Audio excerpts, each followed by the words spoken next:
бүгүн биз жоопкерчилик жана акчанын байланышы жөнүндө сөз кылабыз. Себеби консультацияларга келгенде результаттар ойдогудай болбой калса, мени күнөөлөгөн учурлар болуп калып атат. Анан бул жерден ошол мен жоопкерчилик жөнүндө сөз кылайын деп чечтим. Адамдарда биологиялык анан психологиялык возрасттар бар. Мисалы биологиялык возрастта мен атайын чип даярдап койдум. Бул жерде ушул жоопкерчилик менен демилге, инициативанын кесилишинде ушул биологиялык жашты карасак, биологиялык жаш бул паспорттагы жашыбыз. Жаңы төрөлгөн баладан 6 жашка чейин бул суу абалында болот. Демилге да жок, инициативада, жоопкерчилик да жок. Бул биз балдарды кандай тарбияласак, өзүбүз билгендерибизди берсек, кандай кийим берсек, эмне тамак берсек, ошонун баарын суудай болуп эле кабыл ала берет.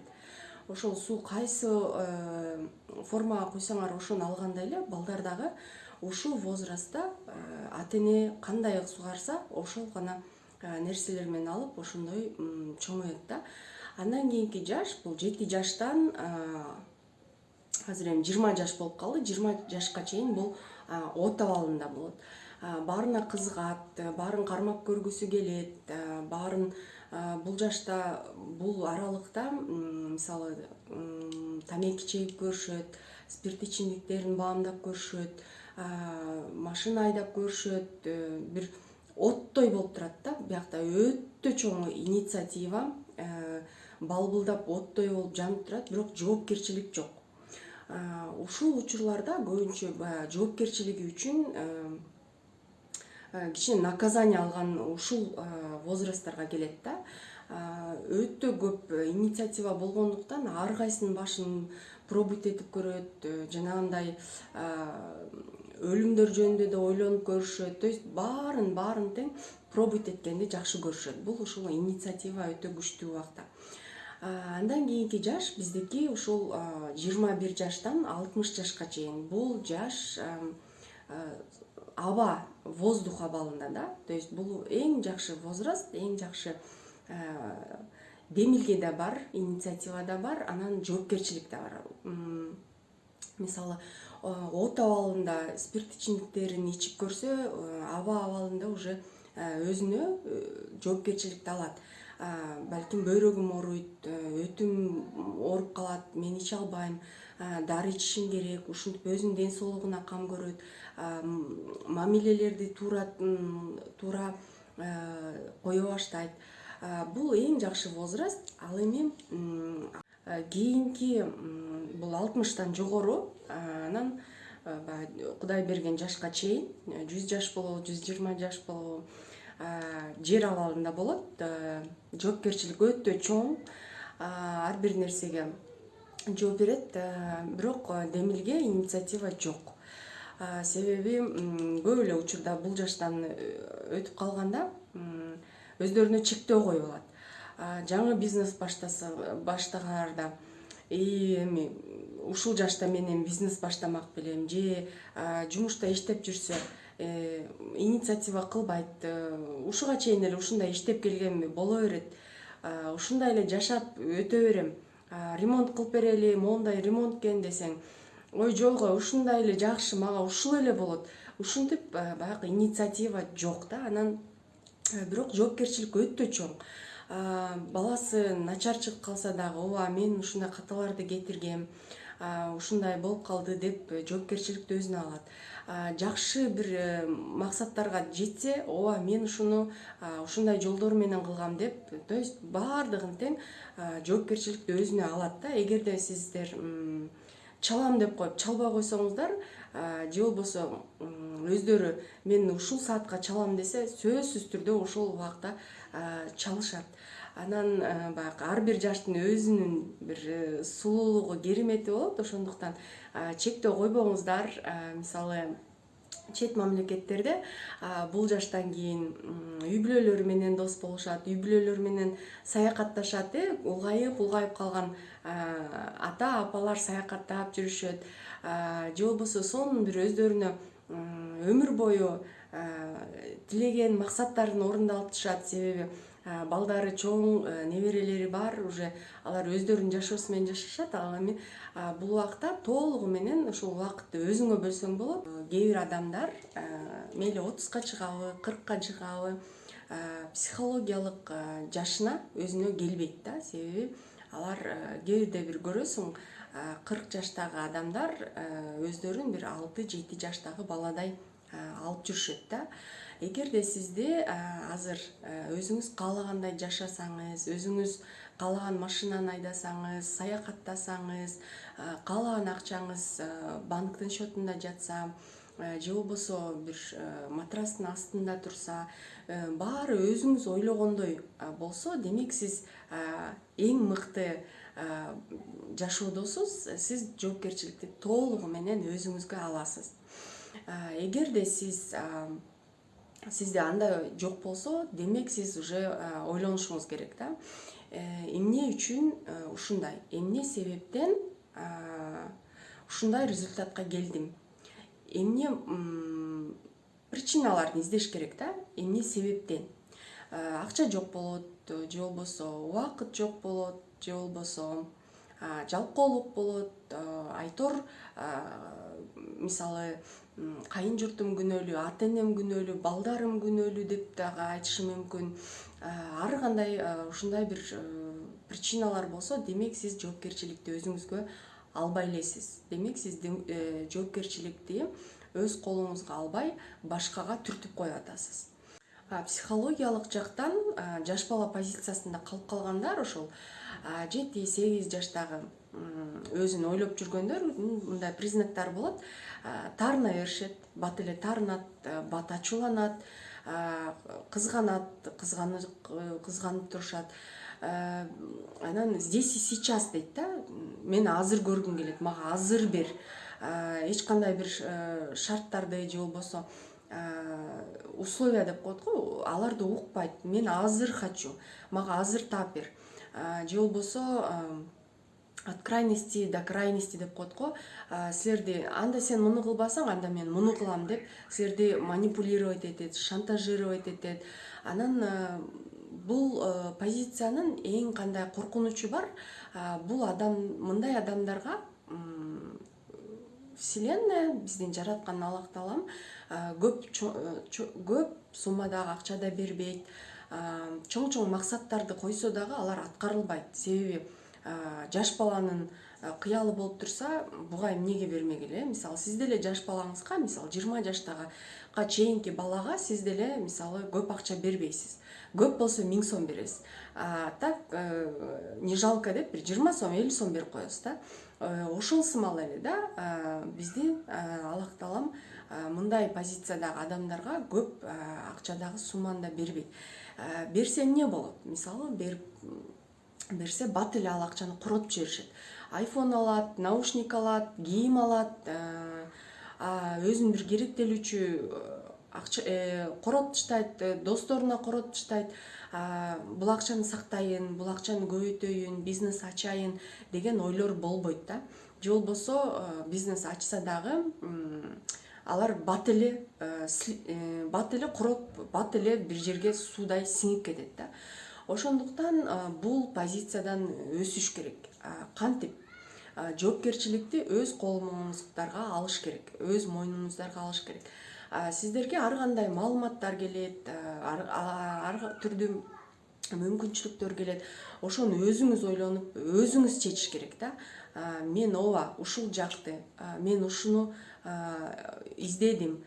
Же болбосо ушул маалыматты өзүңүз дагы дополнительно башка жерден карап, башка маалыматтарды издеп, независимый эксперттерге көргөзүп, көз карандысыз маалыматтарды булактарынан карап, анан өзүңүз чечим кабыл алыш керек да.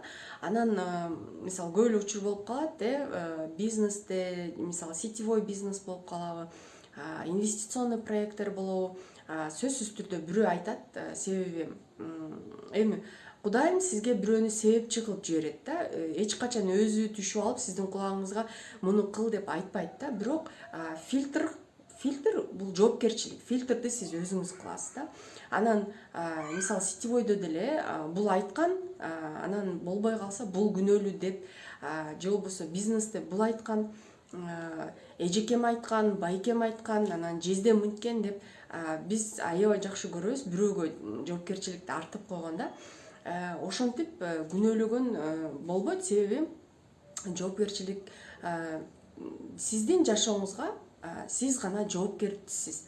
Анан эгерде сиз ошондой ситуация болуп калса, мисалы акчаңызды кетирип койдуңуз, бизнесиңиз болбой калды, демек сиз жоопкерчиликти өзүңүзгө алып туруп, мен кандай жерден ката кетирдим, эмнени мен ушул жерден сабак кылып өзүмө алышым керек деп андан ары да кыймылдашыңыз керек. Ошо менен болду, болбой калды, ушинтип калдым деп жатып калсаңыз, жашоо деген өтүп атат да, андан ары дагы кетиш керек, андан ары да өсүш керек, андан ары да кыймылдаш керек. Психологиялык жаш бала позициясында калуунун өзүнүн скрытая выгодасы болот. Бирөөгө күнөөнү арттырып коюш, бирөөнү күнөөлөп коюш бул өтө жеңил жол. Осознанный, ответственный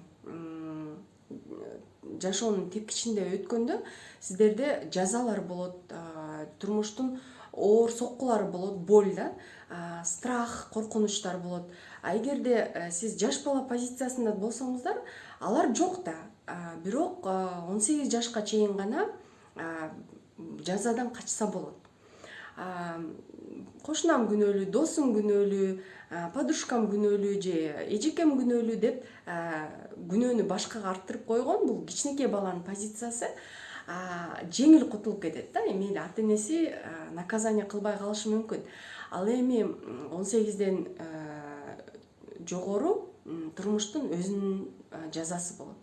Бул наказание, жазалар же оор страх, коркунучтардын баары бул адам баласы өсүш үчүн, тарбия алыш үчүн, ушул жашоодогу миссиясын аткарыш үчүн берилген кыйынчылыктар. Эгерде сиз андан корксоңуз, баары бир деле сиз жаза аласыз.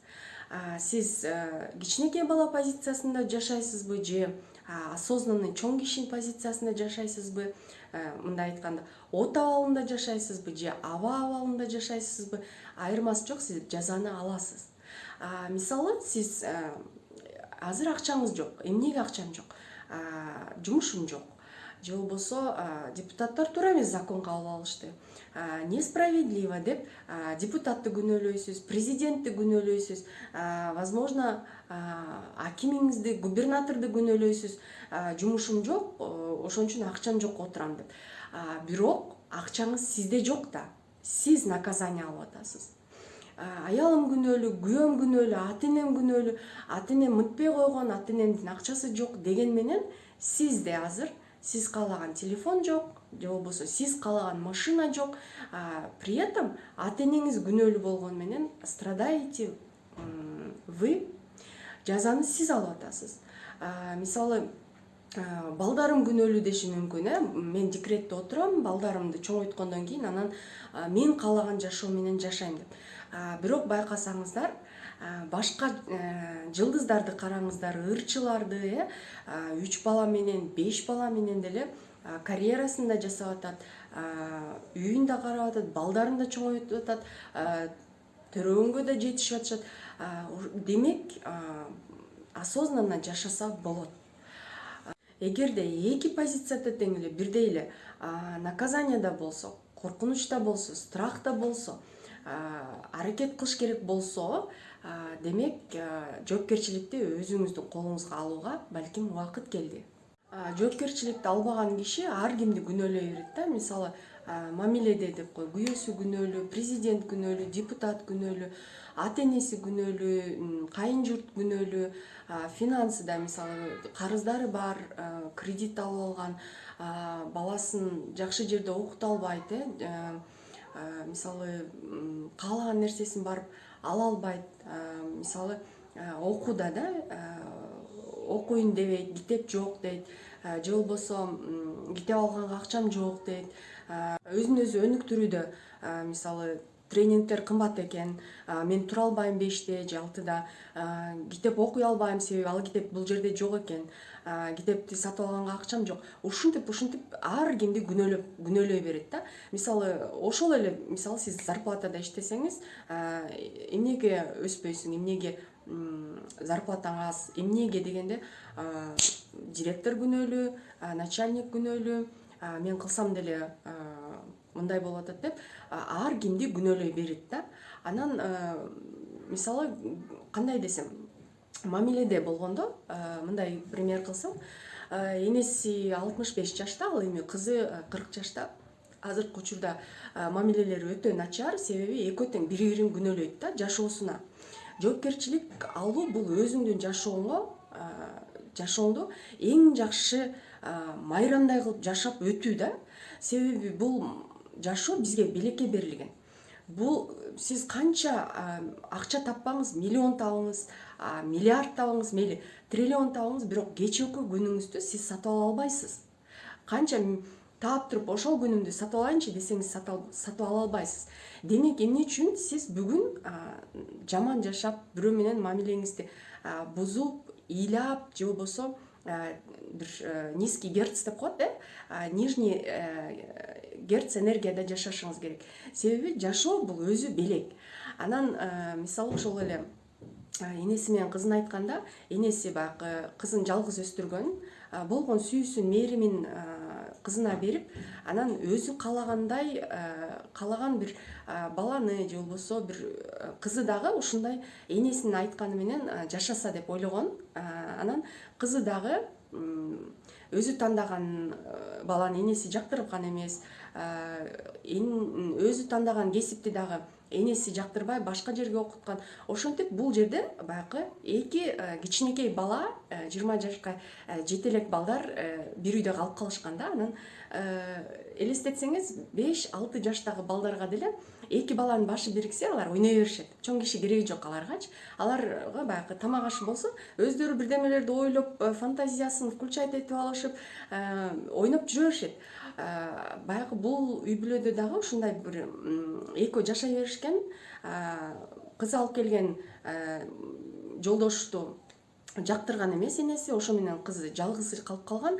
Анан 40 жашта караса эле уже сүйүүгө муктаж, бала жытына муктаж. Анан кичинекей бала да психологиялык жактан булар кичинекей бала да. Кызы энесин күнөөлөйт. Эмне үчүн сен тиге мени тийдирбей койдуң? Эмне үчүн мен иштейин десем, мен художница болоюн десем, сен мени бухгалтер кылып койдуң да, деп кайра энесин күнөөлөйт. Бул жерде энесинин да күнөөсү жок. Кызы ошол жерден жок мама, мен ушул бала менен жашагым келет, мен ушул кесипте иштегим келет деп өзүнүн позициясын айтыш керек болчу да. Ооба, мамасы бир ай ушмак, балким 2 ай ушмак, бирок ар бир ата эне өзүнүн баласына жакшылык гана каалайт да. Ар бир ата эне ушул балам бактылуу болсо экен деп ушул дүйнөгө аракет кылып 9 ай көтөрүп төрөйт дагы. Анан баары бир деле эртедир кечтирбей ушул баласы тандап жоопкерчилик алган нерсеге макул болот да. Себеби кызы бактылуу болуп турса, энеси дагы өзүнүн батасын берет да. Ошондуктан мындай позициялардан чыгыш керек.